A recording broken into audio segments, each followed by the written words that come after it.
જય માતાજી દર્શક મિત્રો, હું આચાર્ય દુર્ગાપ્રસાદ શાસ્ત્રી આપ સૌનું સ્વાગત કરું છું આપના રાશિફળ કાર્યક્રમમાં. આ કાર્યક્રમની અંદર આપણે વિવિધ રાશિઓની વાત કરીએ છીએ, રાશિફળની ચર્ચા કરીએ છીએ, સાથે સાથે તમારા જે ગ્રહોની સ્થિતિ છે એની પણ આપણે ચર્ચા કરતા હોઈએ છીએ. દર્શક મિત્રો, અહીં ખાસ કરીને આપણે જે જોઈએ છે એ પ્રમાણે તમારા માટે પંચાંગની સાથે રાશિફળ સાથે તમારા માટે એક ટિપ્સ તો અમે આપતા જોઈએ છે. તમારે પણ એવી કોઈ ટિપ્સની જરૂર હોય તો તમે અમારો સંપર્ક પણ કરી શકો છો અને કોઈ સમસ્યા હોય એને મને બતાવી શકો છો. તમારી સમસ્યાના પરથી જ અમને વિડીયો બનાવવાની થોડી સમજણ વધારે પડે. એટલે અમે તમને જે આ પ્રોગ્રામ કરીએ છે એમાં જે ટીપ અમે આપીએ છીએ એ ખરેખર તમારા પ્રશ્નોનો જ જવાબ હોય છે. તો જરૂર તમારા પ્રશ્નોને જાણવા માટે પ્રોગ્રામ છેલ્લે સુધી તમારે જોવું પડશે. તો ચાલો શરૂ કરીએ. પહેલાં આજનું પંચાંગ. પરંતુ આજે મંગળવારનો દિવસ છે. પહેલાં ભગવાન ગણપતિને વંદન કરીએ.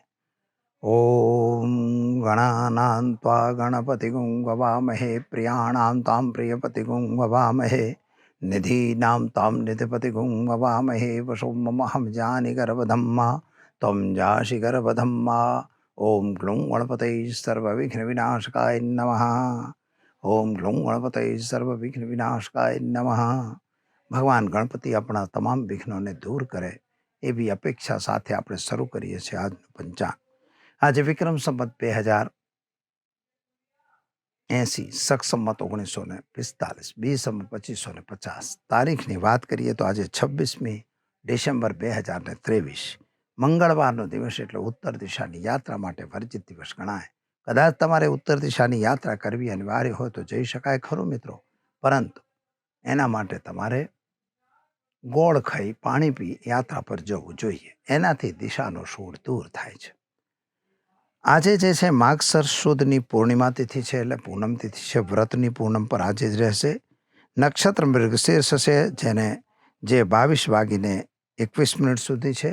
ત્યારબાદ આદ્રા નક્ષત્રની શરૂઆત થશે. આજે યોગ શુકલ છે, જે આખો દિવસ રહેવાનો છે. અને કરણ જે છે વિષ્ટિ રહેશે 17:52 સુધી, અને ત્યારબાદ બાલવકરણની શરૂઆત થશે. આજની રાશિની વાત કરીએ તો આજે વૃષભ રાશિમાં ચંદ્રમાનું ભ્રમણ રહેશે 9:59 સુધી, એટલે કે સવારના 10 વાગ્યા સુધી. સમજો કે જે જાતકો જન્મશે તેનું નામકરણ વૃષભ રાશિ એટલે બબઉ અક્ષર સુધી રહેશે. 9:59 પછી જે જાતકો જન્મશે તેનું નામકરણ મિથુન રાશિ એટલે ક, છ, ઘ અક્ષર ઉપર નામકરણ કરવામાં આવશે. જે જાતકો આજે જન્મી રહ્યા છે અથવા જેનો જન્મદિવસ છે તે તમામને અમારા ચેનલના પરિવાર તરફથી ખૂબ ખૂબ હાર્દિક શુભકામના. તમારું જીવન ઐશ્વર્યમય રહે એવી અમારી પ્રાર્થના. તો દર્શક મિત્રો, આ તો આપણે જોયું આજનું પંચાંગ. હવે આપણે જોઈ લઈએ આજનું રાશિફળ કેવું રહેશે. તમારો આજનો રાશિફળ શરૂઆત પહેલાં કરીશું મેષ રાશિથી. અલય અક્ષરથી જેનું નામ શરૂ થાય છે તેમના માટે તમારા ગ્રહોની સ્થિતિ એકંદરે સારી અને ઉત્તમ છે. નાણાંની પ્રાપ્તિ પણ તમને સારી થઈ રહી છે. ધન અને વ્યાપારમાં સુધારો દેખાય છે. સંતાન સંબંધી ચિંતાઓમાં થોડો વધારો થઈ રહ્યો છે. પ્રેમ સંબંધોમાં સફળતા મળશે. વિદેશ યાત્રા વગેરે તમે કરવા માંગતા હો તો એમાં પણ તમારા માટે રાહત મળે એવા સંકેતો દેખાય છે. શું કરશો તમે? તો આજે તમારે ઘરે એક ઘીનો દીવો કરવાનો છે અને ઓમ નમો ભગવતે વાસુદેવાય મંત્રનો જાપ કરી દિવસની શરૂઆત કરો. સારો દિવસ જશે. ચાલો મિત્રો, હવે આપણે જોઈશું વૃષભ રાશિ. બબઉ અક્ષરથી જેનું નામ શરૂ થાય છે તેમના માટે તમારા માટે આજે પતિ પત્ની વચ્ચેના સંબંધો સારા રહેશે. સ્વાસ્થ્ય તમારું એકંદરે સારું છે, પરંતુ માતા પિતા વચ્ચે થોડો સંબંધ બગડે એવી સંભાવના છે. સંતાનને લઈને થોડી ચિંતા તમારા મનમાં રહેશે. એના કેરિયરને લઈને પણ હોઈ શકે છે, અથવા નોકરી કે એના બાબતની પણ હોઈ શકે છે. આજે લગ્ન વગેરેની કોઈ સારી વાતો આવશે અને એ વાતો પૂર્ણ થાય એવા સંકેતો પણ ગ્રહોનો મળે છે. ખાસ કરીને વ્યાપારીઓ માટે સમય સારો દેખાય છે. નોકરિયાત વર્ગને પ્રમોશન વગેરે પણ મળી શકે છે. ખાસ કરીને આજે તમે જો કંઈ વિદેશ માટેનું પ્લાનિંગ કરતા હશો તો એનો લાભ પણ તમને પ્રાપ્ત થશે. આજે ઉપાય તરીકે તમારે ચણાની દાળ, ગોળ રોટલી ગાયને ખવડાવી દિવસની શરૂઆત કરો, સારો દિવસ જશે. ચાલો મિત્રો, હવે આપણે જોઈશું મિથુન રાશિ. ક, છ, ઘ અક્ષરથી જેનું નામ શરૂ થાય છે તેમના માટે તમારા ગ્રહોની સ્થિતિ પ્રમાણે એકંદરે દિવસ સારો અને ઉત્તમ છે. ધંધાદારી વ્યક્તિઓને પણ નફો સારો મળે છે. તમે નવા કામમાં પણ જોડાઈ શકો છો અને કોઈ ખોટા કામથી તમારે દૂર રહેવાની પણ જરૂર છે. માતા અને પિતાની સાથે જો સંબંધો ન હોય તો એને થોડો સુધારવાનો પ્રયત્ન કરવાની જરૂર છે. નોકરી વગેરેમાં પ્રમોશન મળશે. ઉતાવળે કોઈ કામ કરવું નહીં. વ્યસન વગેરેથી દૂર રહેવાની જરૂર છે. પૈસાની લેવડ દેવડ કરવી નહીં. શું કરશો તમે? તો આજે તમારે ઘરે એક ઘીનો દીવો કરો અને કોઈ પણ જગ્યાએ લંગર ચાલતું હોય તો ત્યાં તમારે હળદરનું દાન કરી દિવસની શરૂઆત કરો, સારો દિવસ જશે. ચાલો મિત્રો, હવે આપણે જોઈશું કર્ક રાશિ. ડ, હ અક્ષરથી જેનું નામ શરૂ થાય છે તેમના માટે તમારા ગ્રહોની સ્થિતિ પ્રમાણે જો જોવા જઈએ તો એકંદરે ગ્રહો સારા અને ઉત્તમ છે. નવા કામમાં તમને શરૂઆત પણ થઈ રહી છે. નવું કાર્ય તમારું પૂરું પણ થશે. કદાચ યાત્રા વગેરે પર પણ તમારે જવાનું થઈ શકે છે. માતા અને પિતાની સાથેના જે સંબંધો તમારા બગડેલા હતા એ સંબંધો સુધારા તરફી દેખાય છે.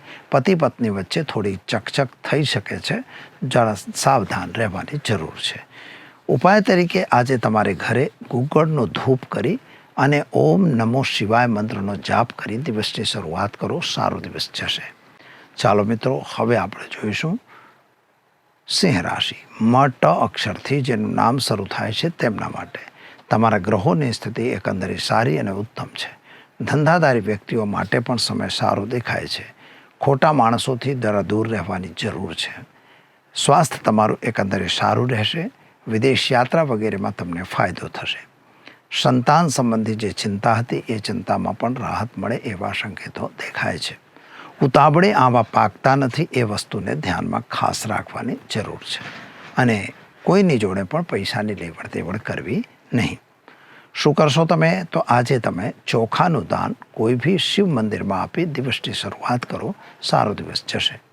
ચાલો મિત્રો, હવે જોઈએ કન્યા રાશિ. પ, ઠ, ણ અક્ષરથી જેનું નામ શરૂ થાય છે તેમના માટે તમારા ગ્રહોની સ્થિતિ પ્રમાણે જોઈએ તો દિવસ એકંદરે સારો અને ઉત્તમ છે. નાણાકીય વ્યવહારોમાં સાવધાની રાખવી. પ્રેમ સંબંધોમાં સફળતા મળશે. ઉતાવળે કોઈ કામ કરવું નહીં. જો કોઈ ખોટા માણસો આવતા હોય તો એનાથી જરા દૂર રહેવું. જો તમે કોઈ વ્યસનમાં હો તો વ્યસન મુક્ત રહેવાની કોશિશ કરજો, કારણ કે વ્યસન મુક્ત રહેશો તો તમારું કામ સરળ થશે. ઉપાય તરીકે આજે એક ગરીબને વસ્ત્રદાન આપી દિવસની શરૂઆત કરો, સારો દિવસ જશે. ચાલો મિત્રો, હવે જોઈએ આપણે વૃશ્ચિક રાશિ. ન, ય અક્ષરથી જેનું નામ શરૂ થાય છે તેમના માટે તમારા ગ્રહોની સ્થિતિ એકંદરે સારી અને ઉત્તમ છે. ખોટા માણસો તમને આજે ભટકાઈ શકે છે. સિગ્નેચર વગેરે કરતાં જરા વિચાર કરજો. કોર્ટ કચેરીમાં તમને સફળતા મળશે. અને આજે એક વસ્તુ તમારી સાથે બની શકે છે કે કદાચ કોઈ વ્યક્તિ તમને મળશે જે તમારા બિઝનેસની અંદર કંઈક નવી નીતિ અથવા તો નવો વિચાર કરશે. પરંતુ તમે મિત્રો તમારા બિઝનેસની અંદર વિકાસ કે માટે ખોટા નાણાંનો વ્યય ન કરતા. એટલે સાચવીને પહેલાં એના ગુણદોષ વિચારજો, પછી આગળ વધજો. પતિ પત્નીનો સાથ સહકાર સારો રહેશે. સંતાન અંગે થોડી ચિંતા તમને જરૂર રહેશે. શું કરશો? તો ઘરે ઘીનો દીવો કરો અને ઓમ હૌમ જુમ શહ મંત્રનો પ્રયોગ કરી દિવસની શરૂઆત કરો, સારો દિવસ જશે. ચાલો મિત્રો, હવે જોઈએ આપણે ધન રાશિ. ભ, ઢ, ફ, ધ અક્ષરથી જેનું નામ શરૂ થાય છે તેમના માટે તમારા ગ્રહોની સ્થિતિ એકંદરે સારી અને ઉત્તમ દેખાય છે. સામાન્ય રીતે જો જોવા જઈએ તો મિત્રો આજે તમને આવકના સ્ત્રોત વધતા દેખાય છે. એટલે નવી આવક પ્રાપ્ત થાય એવા સંકેતો છે. કદાચ જમીન મકાન વેચવાનો કે એવો કોઈ પ્રશ્ન હશે તો એનો સોલ્યુશન આજે આવી જશે. પતિ પત્ની વચ્ચેના સંબંધો સારા રહેશે. સંતાન પ્રાપ્તિનો યોગ પણ બની રહ્યો છે. કોઈ નવી વ્યક્તિ તમને સંતાન અંગેની જે તકલીફ છે એમાં રાહત આપી દેશે. એક બીજી બાબત તમારે ધ્યાનમાં રાખવું પડશે કે કોઈ પણ કાર્યની અંદર ખોટી ઉતાવળ કરીને કામ બગાડવું નહીં. ઉપાય તરીકે આજે ગાયને ચણાની દાળ, ગોળ રોટલી ખવડાવી દિવસની શરૂઆત કરો, સારો દિવસ જશે. ચાલો મિત્રો, હવે આપણે જોઈએ મકર રાશિ. ખ, જ અક્ષરથી જેનું નામ શરૂ થાય છે તેમના માટે તમારા ગ્રહોની સ્થિતિ એકંદરે સારી અને ઉત્તમ દેખાય છે. ખાસ કરીને ખોટા માણસો તમારી જોડે આજે ભટકાવાથી દૂર રહેશે. પતિ પત્નીનો સાથ સહકાર તમને સારો મળશે. આર્થિક રીતે પણ સમય સારો દેખાય છે. જમીન મકાન વેચવાનો જે પ્રશ્ન હતો એનું સોલ્યુશન આવી જશે. ભાઈઓ વચ્ચે જે મતાંતર હતું એ મતાંતર દૂર થઈ જશે અને ખાસ કરીને નવી દિશા નવી ગતિ તરફ તમે આજે વધી શકો છો. શું કરશો તમે? તો આજે તમારે ઓમ હૌમ જુમ શાહ મંત્રનો પ્રયોગ કરી શિવજી પર જળાભિષેક કરી દિવસની શરૂઆત કરજો. સારો દિવસ જશે. ચાલો મિત્રો, હવે આપણે જોઈશું કુંભ રાશિ. શ અક્ષરથી જેનું નામ શરૂ થાય છે તેમના માટે. તમારા માટે ગ્રહોની સ્થિતિ એકંદરે સારી અને ઉત્તમ છે. કોઈ ખોટા માણસો આજે ભટકાય એવી સંભાવના ઓછી દેખાય છે. ખાસ કરીને આજે તમારે બે વસ્તુનું ખાસ ધ્યાન રાખવું. કોઈ કોન્ટ્રાક્ટ ફ્રોડ ના થઈ જાય એની ધ્યાન રાખજો. કોઈ તમને હથેળીમાં ચંદ્રમા બતાવે તો એની પાછળ દોડવાની જરૂર લાગતી નથી. બીજી એક બાબત ધ્યાનમાં રાખજો કે આજે તમે કોઈ પણ વ્યસનમાં હો તો વ્યસનથી દૂર રહેવાની જરૂર છે. પૈસાની લેવડ દેવડનો દિવસ પણ સારો નથી, કારણ કે એ પણ તમારા માટે નુકસાનકારક સાબિત થશે. વિદ્યાર્થીઓ વર્ગ માટે આજનો દિવસ સારો છે. તમને નવા એડમિશન વગેરે મળી શકે એવી સંભાવના દેખાય છે. શું કરશો તમે? તો આજે ઘરે એક ઘીનો દીવો કરો. ઓમ નમઃ શિવાય મંત્રનો જાપ કરી દિવસની શરૂઆત કરો. સારો દિવસ જશે. ચાલો મિત્રો, હવે જોઈશું આપણે મીન રાશિ. છઠ્ઠા અક્ષરથી જેનું નામ શરૂ થાય છે તેમના માટે. તમારા ગ્રહ ગોચરની સ્થિતિ પ્રમાણે જો વિચાર કરીએ તો સ્વાસ્થ્ય થોડું નાસાજ હોય એવું દેખાય છે. શારીરિક થોડી પીડામાં વધારો થતો દેખાશે. પ્રમોશન વગેરે તો મળી રહ્યા છે, પરંતુ જેની સાથે વિશ્વાસ હતો એ લોકો ઘાત ન કરે એની કાળજી રાખજો. પૈસાની લેવડ દેવડથી બિલકુલ દૂર રહેજો મિત્રો. પતિ પત્નીનો સાથ સહકાર તો તમને મળી જશે. સંતાન અંગેની ચિંતા તમને સતાવશે. આવક કરતાં જાવકમાં થોડો વધારો દેખાય છે, માટે જાવક કરતાં પહેલાં ગુણ દોષનો વિચાર અવશ્ય કરજો. સંતાન માટેની સમસ્યાઓમાં રાહત મળશે, પરંતુ પ્રાપ્તિ માટે કેરિયર માટે તમને થોડી ચિંતા અવશ્ય રહેશે. ઉતાવળે કોઈ કામ કરવાની જરૂર નથી. એક ગરીબને ભોજન કરાવી દિવસની શરૂઆત કરજો. સારો દિવસ તમારો રહેશે. તો દર્શક મિત્રો, આ તો આપણે જોયું આજનું રાશિફળ. ચલો હવે જોઈ લઈએ આજની ટિપ્સ. આજે આપણને ઘણા પ્રશ્નો આવેલા છે કે બાળકોનો રૂમ કેવો રાખવો, તમારા ટીવીમાં શું કરવું. એ વાસ્તુની નાની નાની ટિપ્સ છે, એના વિશે આજે અત્યારે આપણે ચર્ચા કરીએ છીએ. પહેલી ચર્ચા છે કે ઘણા લોકોને મેં જોયા છે, વિઝિટ જ્યારે અમે કરવા જઈએ છીએ તે લોકો બેડરૂમની અંદર એ ટીવી લગાવેલી જ હોય છે. અને ટીવી કેવી રીતની હોય છે કે સામે ટીવી હોય, આ બાજુ માથું કરીને સૂતા હોય, એટલે સૂતા ટીવી જોઈ શકાય.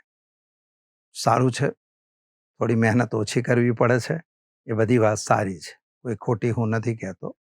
કારણ કે અત્યારે તો રિમોટનો જમાનો છે, પંખો પણ રિમોટથી ચાલતો હોય છે. એટલે આપણે ચાલવાનું તો બિલકુલ બંધ જ કરી દઈએ છીએ, ઓછું જ થઈ જાય છે. પણ વાસ્તુ શું કહે છે એ આપણે જોવાનું છે.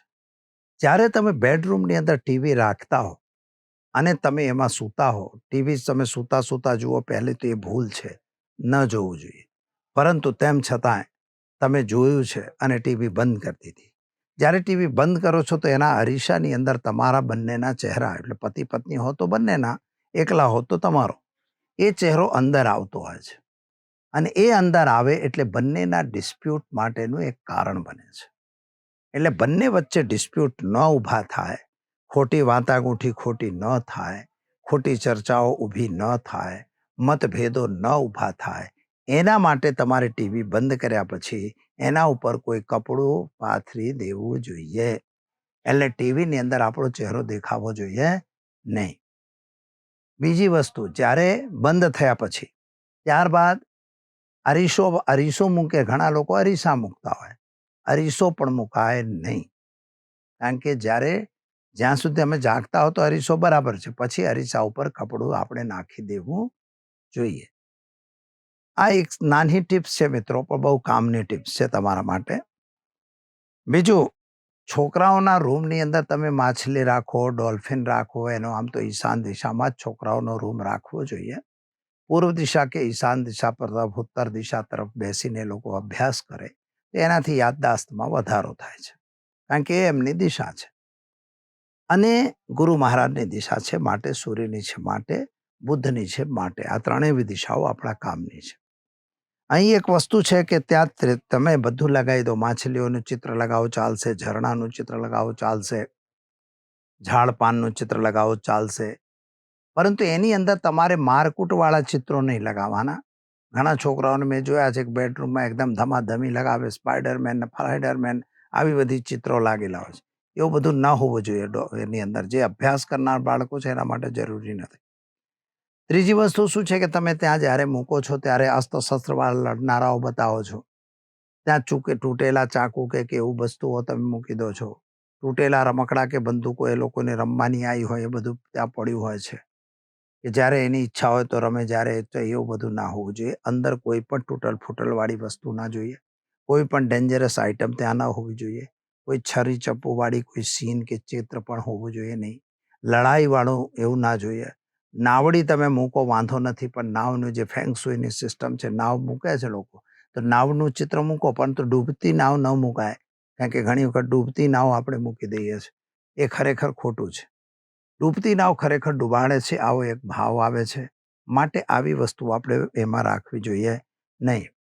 તમારી જે બેડ્સ, તમારી સામાન્ય રીતની જે એમની સૂવાની સિસ્ટમ હોય, તો એમાં દક્ષિણ દિશા પર માથું રાખવું અને ઉત્તર દિશા તરફ પગ રાખવું, આ રીતે જ એમને સુવડાવવું જોઈએ. એની પાછળનું રહસ્ય શું છે હું તમને બતાવીશ, પરંતુ આ બધું તમારે રોકવી જોઈએ. તે ડ્રેસિંગ ટેબલ જે હોય ત્યાં તમારી લાઇટિંગ હોવી જોઈએ, પણ એના ઉપર પડદો પણ હોવો જોઈએ. કદાચ ત્યાં તમે રાખ્યું હોય અને પાછું આમ બેડરૂમની અંદર હોય અને તમારા દર્શન થતા હોય બે જણાના, તો એ બરાબર નથી. એટલે એના ઉપર પડદો અવશ્ય રાખી દેવો. લાઇટિંગની વ્યવસ્થા તો હોવી જ જોઈએ, એમાં કંઈ વાંધો નથી. અને સામાન્ય રીતે એક નિયમ એવો છે કે પહેલાંની જમાનાની વાત હતી વાસ્તુ માટે, એવું કહેતા લોકો કે ભાઈ ખાવાનું ઘરમાં ને જવાનું બહાર. અત્યારે પરિસ્થિતિ એવી થઈ ગઈ છે, ખાવાનું બહાર ને આવવાનું અંદર ઘરે. આ પરિસ્થિતિ કાયદેસર વાસ્તુશાસ્ત્રની રીતે ખોટી છે, પણ એને આપણે રોકી શકતા નથી. 2 બેડરૂમ 3 બેડરૂમ હોય તો 2-3 આપણે બાથરૂમ કે ટોયલેટ રાખતા જોઈએ છે. એટલે આ વસ્તુને આપણે કંઈ નિષેધ બી નથી કરતા, પરંતુ જ્યાં બી તમારું આવી પરિસ્થિતિ હોય તો ત્યાં એના ઉપર એક પડદો રાખો, એવું કંઈક કરો. એનો દરવાજો બંધ રાખો. એની જે બેડશીટ, એની જે સીટ હોય એને સીટને પણ ઢાંકી રાખો. આવા બધા એના જે નિયમો છે માનવાના. બાથરૂમ કે ટોયલેટની અંદર તમારે નેગેટિવિટીને દૂર કરવા માટે ખાસ કરીને બાઉલ, કાચના બાઉલની અંદર ઊભા મીઠું, જે ખડા નમક આવે છે, એને મૂકવું અને 2-3 દિવસ 4 દિવસ થાય એટલે એને પાછું ફ્લેશમાં નાખી દેવું. તો એનાથી તમારા ઘરની અંદર આવનારી અન્ય નેગેટિવિટી જે બાથરૂમ કે ટોયલેટથી આવી રહી છે એ બંધ થાય છે. આ એક સાદો પ્રયોગ છે, બહુ સારો છે. મીઠાથી પોતું કરવું એ પણ પ્રયોગ મેં આપેલો જ છે ઘણી વખત. એટલે એનો પણ તમે પ્રયોગ કરી શકો છો. મિત્રો, આ નાની નાની આઇટમોનું તમે ધ્યાન રાખો તો અવશ્ય તમારા ઘરમાં સુખ, શાંતિ, સમૃદ્ધિ પ્રાપ્ત થશે. તો ચાલો, સમય થયો છે રજા લેવાનો. આવતીકાલે ફરી મળીશું નવા વિષય સાથે. જય માતાજી.